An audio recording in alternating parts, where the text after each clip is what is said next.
Ça fait maintenant quelques années que je monte des vidéos. Et avant d'arriver à vivre de mon activité, j'ai débuté comme tout le monde en partant de zéro. Et même quand j'ai commencé à gagner ma vie grâce au montage vidéo, j'ai traversé une phase où je me suis retrouvé bloqué à un certain palier. Je me suis clairement demandé comment j'allais faire pour augmenter mes revenus. Et c'est à partir de là que j'ai forcément commencé à aller chercher de nouveaux clients. Mais je me suis vite rendu compte que plus j'avais de clients, moins j'étais efficace. Avec les nouvelles commandes qui arrivaient tous les jours en même temps, les tonnes de conversations WhatsApp que je devais suivre sans cesse, les deadlines serrés, les retours clients à la dernière minute alors que j'étais en train de travailler sur un autre projet, etc. J'ai plein d'exemples, vraiment, à mes yeux, tout simplement c'était la merde. Et c'est à partir de ce moment que je me suis rendu compte que je me posais les mauvaises questions. La question que je devais me poser n'était pas comment augmenter mon nombre de clients, mais la vraie question c'était plutôt comment augmenter mes revenus sans augmenter mon nombre de clients. Et c'est à partir de ce moment-là que les choses ont commencé à bouger. Alors avant de te donner les astuces que j'ai mis en place pour augmenter mes revenus sans pour autant augmenter le nombre de mes clients, revenons un instant sur le salaire d'un monteur vidéo. Car oui, c'est pas ce que tu crois. Pour faire simple, le salaire, c'est le résultat du nombre de clients multiplié par le panier moyen, ou plutôt la moyenne qu'un client dépense pour une prestation vidéo que nous vendons, le montage vidéo. Jusque-là, tu me suis. Mais clarifions une chose, le salaire que tu gagnes à la fin du mois n'est pas vraiment ça. On doit prendre en compte les charges, abonnements et matériel, les cotisations sociales et bien sûr les impôts. Donc, la première astuce, ne paye pas tes impôts. Je plaisante, c'est pas vrai. Ne faites pas ça, ok? On continue. Mais la plupart du temps, le premier réflexe que l'on a lorsqu'on veut gagner plus d'argent avec son activité de monteur vidéo, c'est qu'il faut toujours davantage de clients, plus de clients. Alors effectivement, c'est une bonne réflexion. Oui, si le nombre de clients augmente, ton salaire augmente, c'est vrai. Mais c'est pas forcément ce par quoi je te conseille de commencer. Il faut se focaliser sur comment augmenter le nombre de commandes sans nécessairement attirer de nouveaux clients. Et ça va être à partir de là que la vraie magie va opérer. Je vais m'expliquer, ne t'inquiète pas. Mais jusque-là, tu as compris. Plutôt que chercher sans cesse de nouveaux clients, focalisons-nous déjà sur l'optimisation de nos services pour encourager les clients existants à passer plus de commandes chez nous. Et ou payer tes services plus cher. Ne précipitons pas les choses, on en parle juste après. Commençons par la première astuce, deviens meilleur en montage vidéo. Alors avant que tu décroches, que tu te dis ok, il m'envoie du bullshit, je connais déjà tout ça, eh bien je te conseille de rester avec moi, car je vais te partager quelques astuces qui pourraient bien te surprendre. Pour devenir meilleur en montage vidéo, il faut se conditionner à aller chercher les détails qui vont faire la différence et qui vont faire de toi un monteur en évolution constante, en amélioration constante. Enfin bref.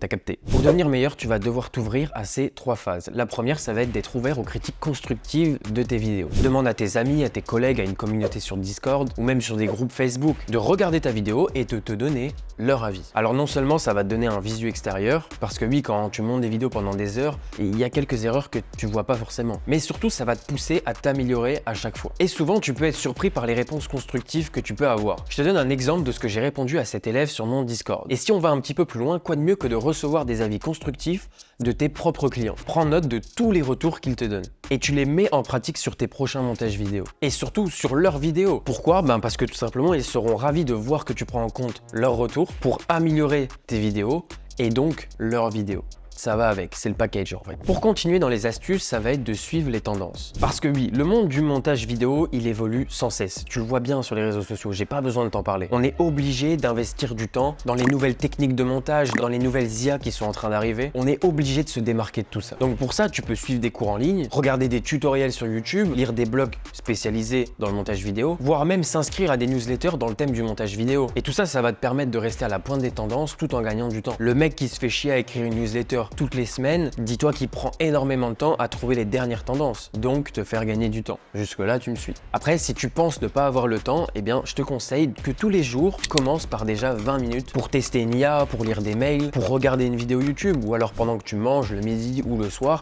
regarde une vidéo YouTube sur le montage vidéo en même temps. C'est un exemple parmi tant d'autres. Et la troisième petite astuce, ça va être d'essayer des nouvelles techniques de montage. Alors oui, c'est vrai, on a tous nos astuces préférées, on a tous nos raccourcis habituels, mais parfois pour devenir meilleur en montage vidéo ou dans n'importe quelle discipline d'ailleurs, il faut sortir de cette zone de confort de travail. Essaye de nouvelles techniques de montage vidéo, essaye de nouveaux raccourcis, explore des styles différents. Et je sais de quoi je parle. Personnellement, moi j'avais peur à l'époque de tester les nouvelles intelligences artificielles qui arrivent sur le marché et d'essayer d'autres techniques de montage vidéo. Par exemple, changer mes raccourcis. Ça faisait des années que j'utilisais les mêmes et je voulais pas les changer. Et aujourd'hui, j'ai même plus les mêmes. Je vais beaucoup plus vite. Par exemple, pour dérusher une vidéo, limite je touche même plus à ma souris. Je prends mon clavier, et je peux dérusher clairement comme ça. Mais c'est un exemple parmi tant d'autres. Alors pourquoi je dis ça? Parce que oui, effectivement, ça peut être effrayant de changer ses habitudes de travail, voire désagréable. Quand on change une habitude, moi personnellement, j'aime pas trop. Parce que tout simplement, tu te dis, bon après tout, si une méthode elle fonctionne bien, pourquoi je devrais la changer? Eh bien cette mentalité, je te la déconseille. Ça va tout simplement te freiner dans ta progression et le jour où tu vas vouloir tester une nouvelle technique, d'autres monteurs t'auront déjà dépassé. Alors ça peut sembler évident comme astuce,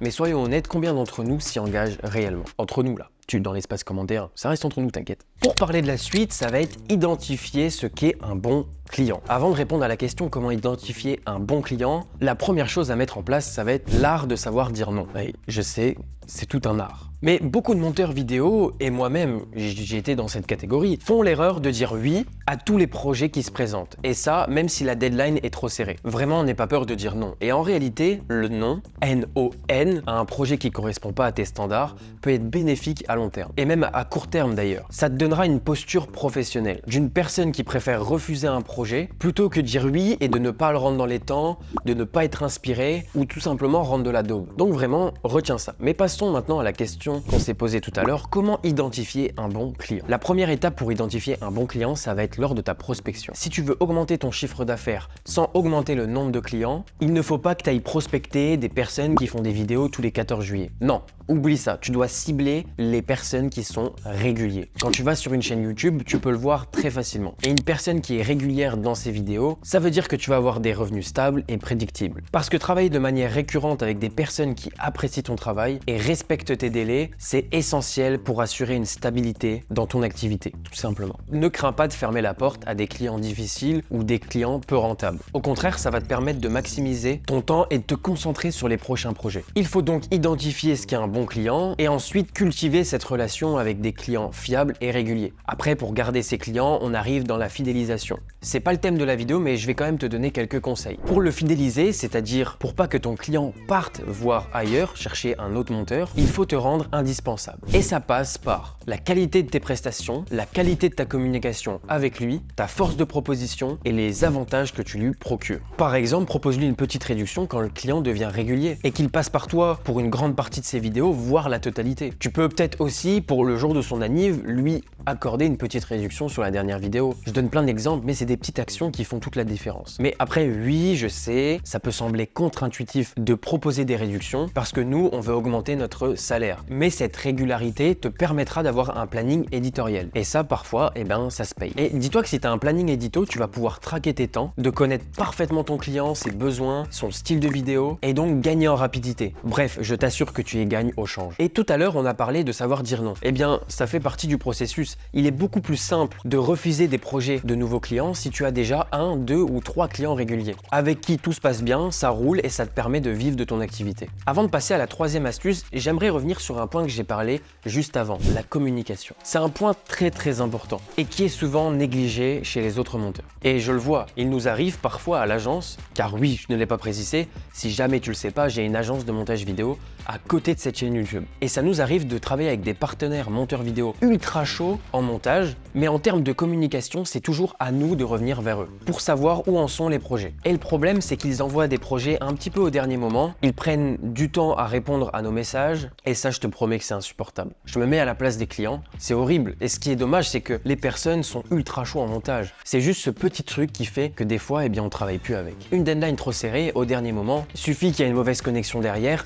et nous, on sort la vidéo en retard. Donc vraiment, prends le temps de communiquer avec tes clients. Donne-leur des feedbacks sur l'avancée de leur vidéo. Ne les laisse pas sans nouvelles pendant ta production. Et surtout, mets-toi en tête que tu ne dois jamais recevoir ce message. Alors, elle en est où la vidéo? Parlons maintenant de la troisième astuce, élargir ta gamme de services. Maintenant que tu te concentres sur des bons clients, tu vas pouvoir mettre en place cette troisième astuce qui nous a permis d'augmenter le CA de notre agence. L'élargissement de ta gamme de services. Alors, élargir ces services, c'est bien. Mais si je peux te donner un petit conseil, avant de proposer ça à tes clients, c'est de bien analyser ta charge de travail et de voir si tu es prêt à prendre en charge plus de projets pour ton client. Ça serait bête de proposer des services que tu n'es pas capable de prendre en charge et de les rendre en retard tout simplement. Donc, si les feux sont verts de ton côté, tu peux par exemple lui proposer de travailler sur plus de vidéos pour lui, de ses réels, de ses publicités, de ses futures formations s'il en a. Tu peux aussi lui proposer de publier ses vidéos à sa place, répondre à ses commentaires sous ces vidéos, entre guillemets, un petit taf de community manager, le début, parce que ça reste un peu plus complexe, mais tu m'as compris. Souvent, on donne aussi l'exemple de faire une miniature. Ça peut être bien à long terme, mais le problème, c'est que tu vas devoir apprendre un autre logiciel. Donc c'est pas trop ce que je conseille au début, mais après, si c'est ton kiff de faire des miniatures, eh bien forme-toi et propose-lui de faire des miniatures. Pourquoi pas? C'est ce que je fais.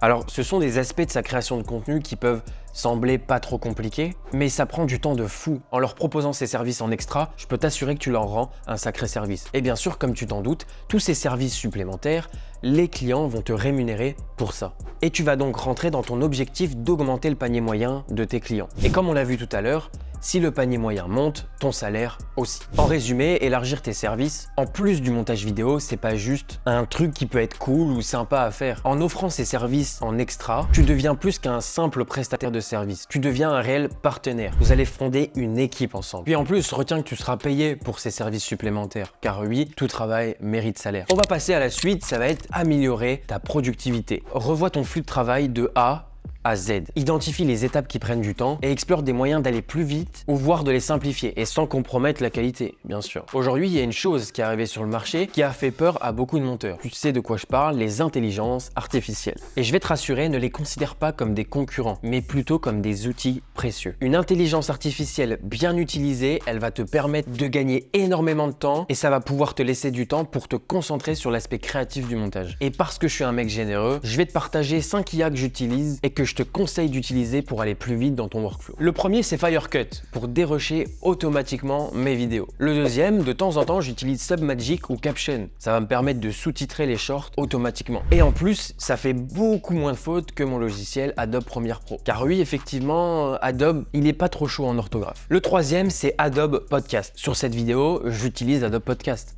Ça me fait gagner un temps de fou. Et le quatrième, ChatGPT. Bon, je te le présente plus, mais vraiment, c'est un outil dont je ne peux plus me passer. Que ce soit pour m'aider dans mes scripts de vidéos, corriger et améliorer des textes, et j'en passe. C'est une source d'inspiration de malade. Pour revenir à la productivité, il y a quelques astuces que tu peux mettre en place dans ton activité de monteur vidéo, qui vont à la fois te faire gagner du temps et aussi améliorer ton expérience auprès de tes clients. On arrive donc dans la fidélisation. Utilise frame.io pour les retours clients. Utilise cette plateforme pour faciliter les retours des clients. Ton client ou toi, vous pouvez mettre des commentaires précis en réduisant le temps consacré aux allers-retours inutiles. Plus besoin de prendre un bloc-notes, de noter à telle minute tel retour. Frame, tu peux tout faire. Ensuite, organisation de dossiers. Créer des dossiers bien organisés avec les ressources pour chaque client. Ça va tout simplement te faire gagner du temps. Au lieu d'aller chercher des fichiers un peu dispersés partout ou alors tout simplement retélécharger le même fichier alors que tu le télécharges à chaque fois, range-le dans un fichier bien organisé. Ça va te faire gagner un temps fou à la longue, je te le promets. Il y a aussi les fiches clients avec branding. Alors là, tu vas me demander c'est quoi? Établis une fiche client détaillée, incluant son branding. Et si jamais le client n'a pas de branding, eh bien comme on a vu tout à l'heure, si tu as le temps, propose-lui ce service supplémentaire. Que ce soit l'organisation des fichiers, la gestion des retours clients ou la communication, une optimisation de tout ça te fera gagner un temps fou à long terme. Et c'est une fois que tu as mis toutes ces astuces en place que tu vas pouvoir passer à la suite, trouver d'autres clients. Prends tout ce que je t'ai expliqué dans cette vidéo comme un cercle vertueux. Une fois que tu auras mis au point toutes ces astuces dans ton business, tu vas déjà remarquer une belle différence et tu vas même pouvoir gagner des centaines, voire des milliers d'euros supplémentaires à la fin du mois. En plus de ça, tu vas gagner énormément de temps en maximisant ton workflow. Workflow, si jamais tu sais pas ce que c'est tout simplement ton processus de travail. Et c'est à partir de cette étape que tu vas pouvoir aller chercher d'autres clients. À savoir que je suis en train de préparer la prochaine vidéo qui va sortir. Et justement, on a parlé du panier moyen dans notre salaire et dans la prochaine vidéo, on va se concentrer sur l'augmentation de tes clients. En tout cas, j'espère que ces astuces t'ont été utiles et que tu vas pouvoir les mettre en place dès les prochains jours pour ton business. Et tu vas voir que se concentrer sur un client à 2000 € par mois est beaucoup plus facile que de se concentrer sur 4 clients à 400 € par mois. Je t'assure, ça t'évite tout problème. Cette vidéo et les prochaines vidéos, je te parle avec mon expertise. J'ai connu tous les défis auxquels tu peux faire face. Avec 3 projets, voire plus des fois, en simultané, ça peut vite devenir le bordel, voire pousser au burn-out. Bon, j'en ai pas encore tapé, je t'assure. Mais si t'es un petit peu fragile, attention, ça peut aller vite. Bref, en tout cas, je suis curieux de voir en commentaire tes problèmes ou tes problématiques que tu peux rencontrer dans ton activité. Donc fais-le moi savoir en commentaire et surtout abonne-toi. Tu peux aussi activer la petite cloche. Maintenant que je suis sur YouTube, je me la pète un peu, tu vois. Non mais honnêtement, ne loupe pas les prochaines vidéos qui vont sortir sur cette chaîne. Je vais essayer de donner le plus de valeur possible. Mais voilà, bisous et à bientôt pour de nouvelles vidéos. On n'oublie pas la petite phrase, on monte ensemble.